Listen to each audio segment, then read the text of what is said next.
Hi, welcome to the Sales Strategies for Christian Coaches podcast. I'm Justin Janowski, your host, and I started my Christian coaching business, Faith to Influence, in December of 2018, just hoping to make it. I was feeling nervous and I had a lot of self-doubt and I wasn't sure whether or not I was good enough. Ultimately, I was also facing some real challenges externally too, which was feeling overwhelmed by the number of strategies in the marketplace and the way people said I had to run my business. And I knew I needed a simplified plan and I needed God. I needed to surrender to Him, but also take massive action. And God provided that first year. I collected over $250,000 in revenue, and I've been helping other coaches build their dream businesses since then. And so what I'm doing now with this podcast is helping you understand like how to design your business plans, your signature offers, your pricing, and also how to overcome mindset blocks you might right now have about sales or money. And then additionally, helping people learn a high integrity skill set around sales that makes it easy for the right people to say yes. Today, my guest is a friend, Katie Hornor. Katie's amazing. We've known each other for several years now. She's one of the highest integrity, most knowledgeable, most organized, and well-prepared entrepreneurs and coaches I know. She's the author of The Flamingo Advantage and talks a lot about marketing and how to stand out in marketing and be different, be you to attract your tribe. She's also an events expert. She's also a great speaker. Katie has spoken on TEDx stages and at many conferences and events over time. Recently, we ran our Christian Coaches Academy live conference 2025, and Katie came onto the team as an event strategist for us and helped us make sure that we were looking at all the right aspects of the event to consider how can we be really profitable? How can we make good decisions? How can we support our sponsors and speakers? How can we create an incredible experience for our clients? And how can we make it easy for people to say yes on the back end so that we can have a truly profitable event that it serves the company and our clients and honors God along the way? And so she's going to talk a little bit today, I'm sure, about how to run profitable events, small and big, among other things. Probably get a little bit of how to stand out in your marketing as well. Katie, thank you so much for being on the show with us. Thanks for having me, Justin. I'm excited to be here. Awesome.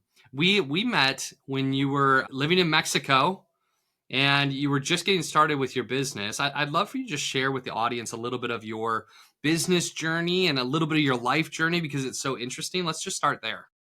So, my husband and I went to Mexico as missionaries 18 years ago, completely supported through donations, and then had a couple of different ministry changes. And ultimately, that led to the Lord having us start our own business to be able to support ourselves and do the ministry that we felt He was asking us to do. And so, our first business was in Mexico, and it was a literature based homeschool curriculum for Spanish speaking homeschoolers.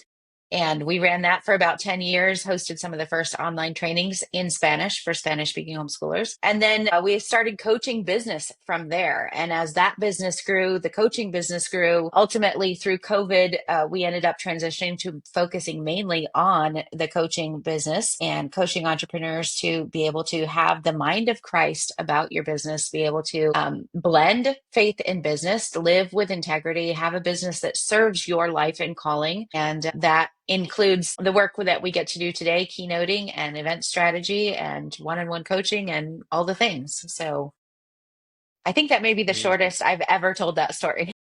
That was well told. That was efficient and also like so interesting. I love what you're saying about blending faith and business. I know a lot of our listeners care a lot about that and they're trying to find the balance and even maybe wondering, can I be faithful? Can I honor God? Can I be honest and still have a successful business at the same time?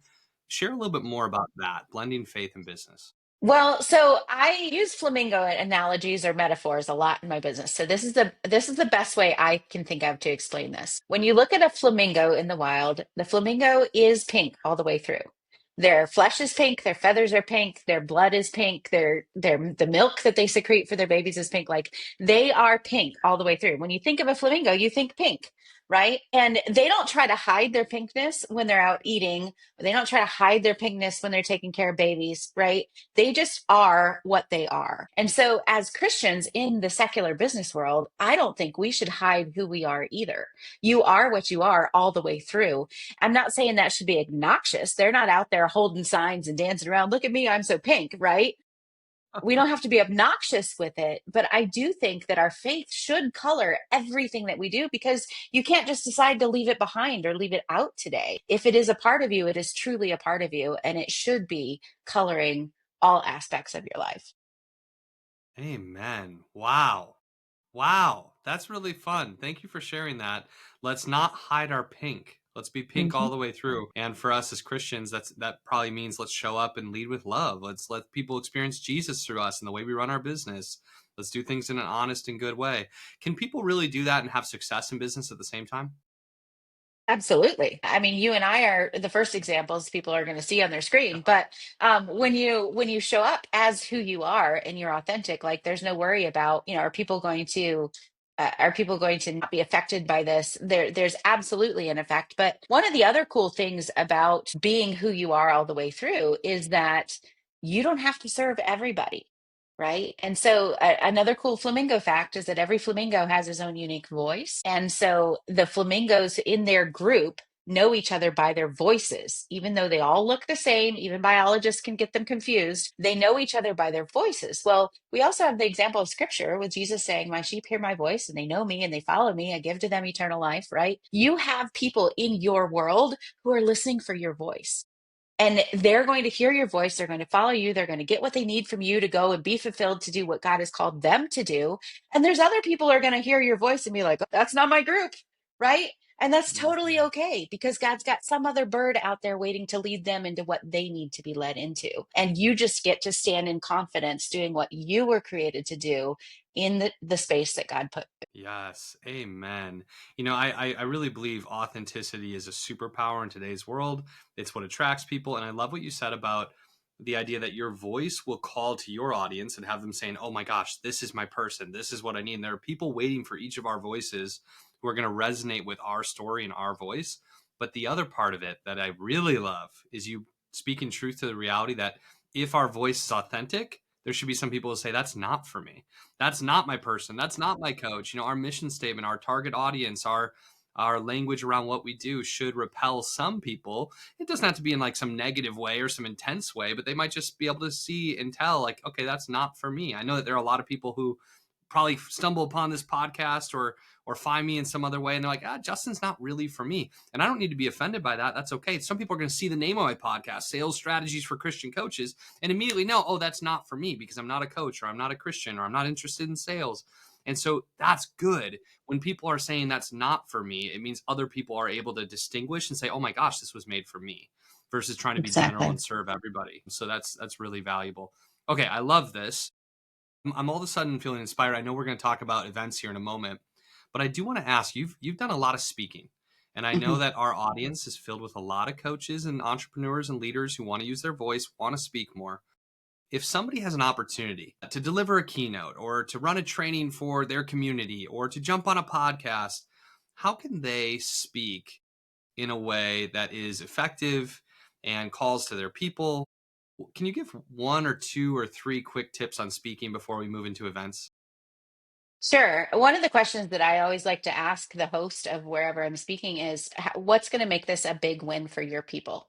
Right? Mm, Like, obviously, you want to speak because you want the visibility. You want more people to ask you to speak. You want doors of opportunity to open. But if you're not serving those people that you have the opportunity to speak to, then it's all going to fall flat. And so you will set yourself apart as a speaker when you start with that question: how do I best serve your audience? What do you want them to get out of this today? And then you can tailor your things to that. You may be teaching the same method or have essentially the same speech over and over, but that's the second point I would say, is to customize what you're doing to the audience that you're speaking to. And that can be done through different illustrations. It can be done through different points or different references to people who might be important leaders in that particular audience space, right? But I think that those are two important things. I very rarely get nervous anymore about speaking in front of people. I've done it so much, is one thing. Practice who you are becoming. But the other thing is, like, when you think about the people and what they need to hear from you, it takes away the nerves. It's amazing. mm. Thinking about, what did they need? I'm here for them. This is not about me. It's about serving them, helping them get to the point, very much like in a sales conversation, helping the audience get to the point where they can take the next best step for them regarding whatever it is that I'm showing up to speak about today. Excellent. Excellent. Okay. I wrote down four things as I was taking notes and learning. Number one, let's make sure it's a big win for the host. And I love that question. Like, how can I be a great speaker for you? How can I like serve your audience? How can I make this a huge win for you, is what you said. Making it a big win for the host, which gets you invited back, gets you referred, gets you, well appreciated as well. So that's good for your reputation. Making it a big win for the host. The second one, I kind of heard two things in this: that your message, your keynote oftentimes is consistent and it's customized. And so Correct. what I picked up from Katie is like, yeah, you might be teaching roughly the same thing over and over. That's how the repetition makes you really good. That's how you get really effective, is you don't need to teach a new thing every time you speak. Teach roughly the same thing, but then know the audience and customize a little bit for that audience, for that group, for that host. I love that. If we've got a consistent message and then we customize it to make it a little bit better for that specific group and a little bit personalized, I think that's great. Number 3 was practice. Repetition is the key to mastery. Let's get out there and practice, practice, practice. If speaking feels scary right now, the more you do it, the easier it gets and less scary it feels. And the fourth one was to focus on the audience when you're speaking. If we're focused on ourselves and worried about how we look or how we sound or how we feel, we can get in our own head. We can kind of psych ourselves out and make it harder than it has to be. But if we focus on the audience and what they need, then we can deliver for them. And when we're service oriented and we're focused on the other people, we take some of the attention off of ourselves and it can actually feel a little bit freeing. Really great Absolutely. lessons there. Thank you so much. Okay. We recently ran our big conference, Christian Coaches Academy Live. We had 75 people there, and you were helping us with event strategy. I want to kind of take a couple of angles at this. First, I want to ask you, with what I would consider a bigger event, a bigger conference. Most of our audience listening to this podcast isn't running 1,000-person or 10,000-person conference, but let's imagine people are running an event that has between 40 and 100 people. Mhm. If they're running like a kind of like, a first, a second, a third conference that's getting a little bit bigger, it's definitely conference size. I want to hear from you a few tips, maybe 2 or 3 or 4 things that they could do to really optimize for profitability, for client experience, and for just putting on a great event. And then after we answer this, I'm going to want to ask you similar question, but I want to make it smaller and say, okay, for somebody who's just getting started, maybe they want to run a small workshop or a retreat, and they want to have 5 people or 8 people or 12. How can they use some of these concepts to also put on an effective experience for people that's profitable and impactful? So let's start with the big event. What are your thoughts there? Well, and we actually may save time here because essentially the strategy is the same regardless of the number of people you're Yes. talking about. Yes. Okay. Let's pause for a second before you go any further. This is so good. This just makes me happy immediately. I like simplicity. People don't actually need to learn 2 different things. The strategy is the same.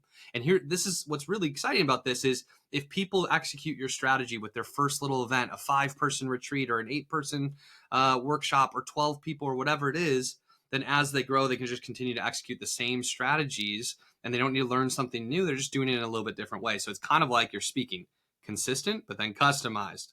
Okay, Correct. let's go on. Correct. Thank you for Consistent and that. customized. The strategy is the same across the board. And I would also say that the strategy is the same whether it is in an in person or an online virtual event. There's Yeah. only about 20% difference in the actual things that we might do in an online versus a virtual event, but the strategy is essentially the same. So there's strategy and then there's tactics, and you want to start with your strategy. And the strategy, we always start with the end in mind. What is the outcome that we want as a host?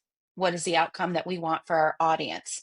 Right. And so if that means I want X number of sales of my 15K program, and I want this kind of person to be those people who buy into the offers, then that's the outcome for me. That's the outcome for the client. But we start, well, the way I start with my event hosts is starting with, what are you selling at the event?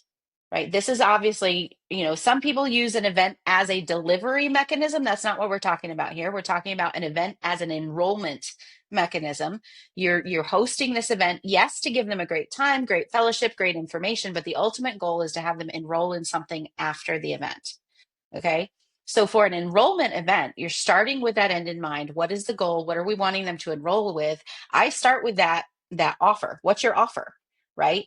And if your listeners are like a lot of hosts I encounter, they're like, I don't know, we'll figure that out the night before. And I'm like, no, no, no, no, no. Like, we need to figure that out 12 months before, 6 months before. Whenever you're starting to plan this thing, it's never too soon to be thinking about that offer, because what we're doing in our strategy is reverse engineering everything that goes into the offer. All right. Because we want the people who come to the event to be the right fit for the offer, which means the people we're marketing to have to be the right fit for the event. Right. And so reverse engineering that. And if they're going to love the offer, they need to love the content at the event. So I need to know what that is. And if they're going to love the content at the event, they've got to love the content at the webinar or the content that we're using in marketing. And so you've got to start with that. But it's not just like what the offer will do for the people, it's also what is the offer doing for the host? Because you need to think about, like, yes, you want to make it a no-brainer, something that is so hard for them to say no to if it's the right person, but it's also got to be something you get excited about delivering. If you're dreading delivering for this, that's going to come through in the way that you present your offer, and it's going to come through in the way that they receive the offer and how they feel about responding to it, right? And so walking through, like, what do I want to offer, but it's price point, it's delivery, it's, is this in alignment with the host's non-negotiables in their business? What do you want to do? What do you not want to do? Will it get them the outcome that they want in how much time? The values of all of this. Am I bringing in bonuses? There's so much there to dive into as you're creating that offer, but it all starts there. And then we reverse engineer everything: the content, the marketing, the swag, the speakers, the experience of the event. It all starts with that offer. Great. I love that. This is so important. And I think sometimes Christians especially get shy about telling the truth that the goal of the event is income and revenue and profit, and we shouldn't be shy about that at all, It's a because that business. is right. It's a real business. Unless you're not in business and you're doing this for fun, it's a hobby. That has to be one of the primary outcomes of the event experience. And I've run enough events. I've run like small 5 and 8 person retreats all the way up to this 75-person conference. And I know that like even very small events are going to cost like $5,000 or more to put on if you're pinching the pennies. And the bigger events, I mean, like a big event like this, when you think about all costs going into a conference like this, it's probably going to cost most people in most cases somewhere between $20,000 and $50,000 to put on like a small conference between 40 and 100 people. It's expensive, and so if we are not taking care of the back end of this, we're going to get ourselves in trouble. And so if somebody's listening to this and you're like, oh my gosh, I was thinking about running an event, but I don't have that much to invest, start with the smaller retreat or start with the virtual event that has a low cost. But even in those scenarios, so important for us to begin with the end in mind and have an enrollment focus for the event. One of the things that I think is really important to consider is how much effort and time, the opportunity cost that goes into an event, along with the expense of the event. And so one of the things that I oftentimes tell our clients is make a commitment that we're not going to run an event without making an offer. Like never run a webinar or a workshop or a conference or a retreat without making a back end offer. Even if people are paying on the front end to come to the event, there are undoubtedly going to be people there who love the experience, love the event, and want more, and they trust you and they're ready for the next step. And so win-win, best case scenario for both sides is to say, here's how we can continue to work together beyond the event. So I heard end outcome for the host and for the audience, and a focus on enrollment. And then I got kind of these 3 things. When we're reverse engineering, how can we get to the income or the revenue, the profit outcome that we have in mind? Number 1, focusing on the offer. And I heard you talking about win-win offers, like something that's great for your audience, irresistible to them, but it's also going to be really fun for you to provide. So we need that win-win offer. Then number 2, we have to have content at the event and experience of the event designed around that offer. It should all be consistent and leading to that offer and making it easy for the right people to say yes to that. And the third thing was then thinking about the pre-event content and marketing and language about the event and how we're showing up in a webinar or in ads or in conversations to tell people what the event is about. They should all be very consistent. And that's why the offer is first. The pre-event content, the pre-event marketing, the invitations to the event all align with what that offer is going to provide from an outcome Mm-hmm. standpoint. The content and event experience all align with moving people towards that offer, and the offer aligns with the outcomes that the host has and the audience has. Now, I know that like the way that you show up in events is we want to make the event like a dynamite experience for people, whether they buy or not. And Mm-hmm. so I want people to hear that. Like the event is about impact, no doubt. Like it should be standalone, exceptional, and help move people towards accomplishing those outcomes. But if you're a great coach and you help people solve a big problem, there's no question that working with you for 3 or 6 or 12 months is going to get a lot more done than 1 or 2 or 3 days.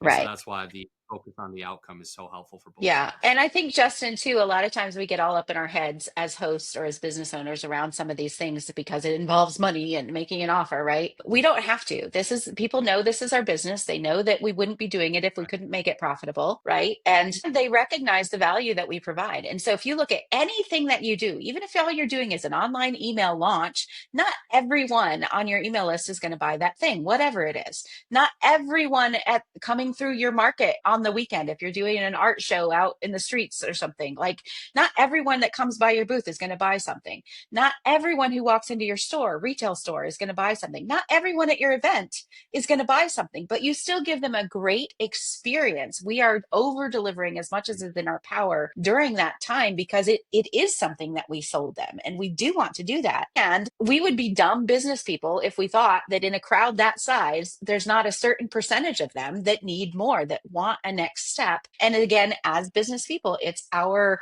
responsibility to provide that next step for the ones who want to go further. And so if you look at it Yeah. that way, it really helps you to see it as service all the way through. I get to serve you here. And for those of you who need more help, who need further assistance, who need more repetition, who need more help, whatever that is, then there's a next step for you. And I would be a bad business person. I would be a bad mentor and coach if I didn't already have that next step provided for those that are going to need it. That's right. That's right. Absolutely. We want to give people the opportunity to have the greatest likelihood of solving their problems, achieving their goals, transforming like in a lasting way versus just being inspired for a few days. So all of that makes a lot of sense to me. I'll share this too. Transparency is so big in this. And so one of the things that I always do at the beginning of every event is after I tell an opening heart story and maybe share something to open the event, I move into the pre-frame for the event and I tell them what's going to happen over the course of the next 3 days. I'm like, today we've got this, and this. We're going to end at this time. Tomorrow, we're going to have this guest speaker in the morning. Then we're going to do this. Then we're going to have lunch and do this. And then we're going to make an invitation to our Faithful Business Accelerator after that. This is the most exciting offer Faith to Influence has ever had. I'm really excited to share it with you all. For some of you, it's going to be exactly what you need. For others of you, it's not going to be for you right now, and that's okay too. But if it's for you, we're going to make it easy for you to understand how it works and say yes and join us in that. And then on day 3, we're going to wrap up with this and this and this. And then we're going to have our closing ceremonies, which is a really special conclusion to the event. Does that sound good to everybody? Yes. Awesome. So right up front, there's transparency that there's an offer coming. They're clear on the outcomes of the event. They know that we're going to provide great value over the next 3 days. And that we're building a little bit of curiosity and anticipation of the offer Mhm. rather than a surprise later where people are like, I knew that they were going to, of course you knew, we told you at the very beginning. And so I think that transparency is key. And when we're transparent in how we're running our business and what the outcomes are from a business perspective, I think people in the room, if they love you as a coach and you're showing up for them, they actually are rooting for you. I had so many clients like, how many people did you get in the program and how did it go? And what was the end result? And like my clients were excited to hear about it. And it was like they were in it with me, whether they bought or not, wanting to know how it ended up. And I do want to say this because you support us with this. We booked over $135,000 in revenue at the event. It was our most successful event we've ever had, and your strategy around sales was helpful with that. And it cost a lot. It was also the most money we ever spent running an event, right? It was an Mhm. expensive event to run, but a lot of revenue on the back end from executing some of these strategies. Katie, if somebody's listening to this, and I know some people, this is like a someday idea, running an event. For some people, it's like this is within the next 12 months, I want to do this. A first question is, how long is the prep time typically for a small event? Like when should somebody start preparing? And how long is the prep time for a large event? And I'm going to follow that up with asking if they want your help with the prep, how can they get in touch with you? Yeah. So generally, if you're going to do a larger in-person event, you need to have your space reserved 6 to 12 months out, just because of the way that the hotels and the hospitality industry works. So you're definitely going to want to be thinking more ahead if you're doing a larger event. If you're doing a smaller event and you're going to host it at your church or at a local community center, or you're going to rent an Airbnb for 20 people or something like that, then you can work with a shorter timeline generally early on those types of things. But those kind of questions are a little bit more logistical. And it also would depend on how much time you're wanting to use in your marketing of the event. How detailed are you going to be? Are you planning a series of webinars? Is there going to be some sort of a training first that then leads into an invitation to the event? Is this a bonus ticket to the event based on something else that you're selling and launching, right? So there's lots of different ways that we can bring this about. But I would say for a larger event, definitely, probably 8 to 12 months in advance. And then for a smaller event, I like to tell everybody at least 6 months, because I think you need that to get your whole team on board and in alignment with the strategy and think things out well enough to be able to market it well. Yeah, cool. Okay, so as we're releasing this episode, we're in the middle of 2025, the summer of 2025. So if somebody is listening to this live when it comes out and you're thinking that you want to run an event and have this be part of your strategy within the next year, I would encourage you to talk to Katie. If you're thinking, man, by summer 2026, I want to run a live event. And of course, you could be listening to this episode at any point in time. You could be 3 years after we recorded it, in which case it's still the same question. Do I want a live event or a Zoom event, a virtual event, to be part of my strategy over the next 12 months? And if you do, Katie might be a great resource for you. Katie, how can they get in touch with you if they want to learn more and receive your support with strategy? So you can find me at Katie Hornor. And there's a page there for our consulting and the coaching and the other things that we do. So katiehornor.com is all my, every way to contact me starts there. So look that up. And Awesome. And Katie Hornor spelled just how you'd expect. KATIEHORNOR.com. Check her out there, book a call, get to know Katie. She's a great follow on social media too, and somebody who's just a good friend to have in your network. I highly recommend her. Thank you so much, Katie, for providing value on this episode. Thank you for serving our audience at CCA Live 2025 and for being a great friend and a great example. God bless everyone. Thanks for listening today, and we'll see you again next week. bye-bye.